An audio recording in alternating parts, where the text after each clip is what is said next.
নমস্কার বন্ধুরা। দেশের ৫১তম প্রধান বিচারপতি হিসাবে শপথ নিলেন জাস্টিস সঞ্জীব খান্না। ইন্দিরা গান্ধীর বিরুদ্ধে রায় দিয়ে রাজরোষে পড়েছিলেন। আজ থেকে ৪৭ বছর আগে দেশের প্রধান বিচারপতি হতে পারেননি তার কাকা হংসরাজ খান্না, এমনটাই কিন্তু একটি সংবাদপত্রে লেখা হয়েছে। সেই দৈনিকে আরও লেখা হয়েছে, সেই বৃত্ত পূর্ণ করলেন তার ভাইপো। সোমবার দেশের ৫১তম প্রধান বিচারপতি হিসাবে শপথ নিলেন জাস্টিস সঞ্জীব খান্না।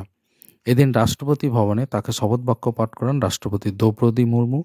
অনুষ্ঠানে প্রধানমন্ত্রী নরেন্দ্র মোদী ছাড়াও উপস্থিত ছিলেন এর আগের প্রধান বিচারপতি DY চন্দ্রচূড়, উপরাষ্ট্রপতি জগদীপ ধনখড় এবং কেন্দ্রীয় আইনমন্ত্রী সহ আরও বিশিষ্ট জনেরা।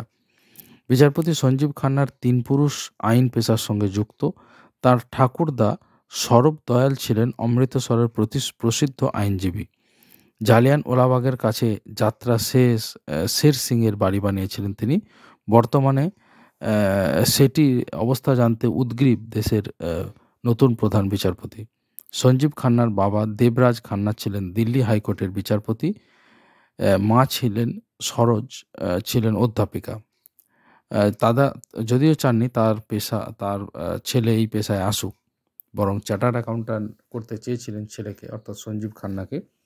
কিন্তু ভাগ্য যেদিকে টানে আর কি, তো জাস্টিস সঞ্জীব খান্না শেষমেশ আইনেতেই আসেন, আইন পেশায় আসেন এবং তারপরে তিনি শেষমেশ দেশের প্রধান বিচারপতি CJR অর্থাৎ চিফ জাস্টিস অফ ইন্ডিয়া হিসাবে কিন্তু শপথ নিলেন।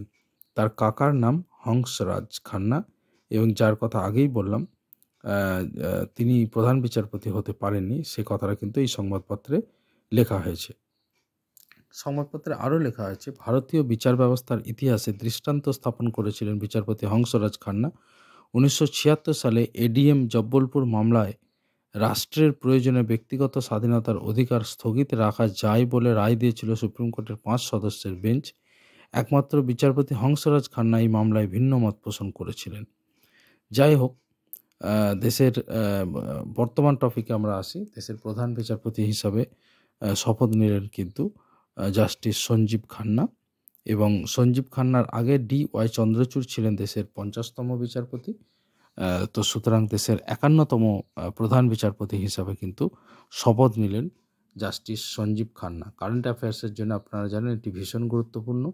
দেশের প্রধান বিচারপতি 51তম প্রধান বিচারপতি হিসাবে শপথ নিলেন জাস্টিস সঞ্জীব খান্না, এবং এর আগে 50তম বিচারপতি ছিলেন জাস্টিস DY চন্দ্রচূড়। তো এই ছিল এই সংক্রান্ত খবর।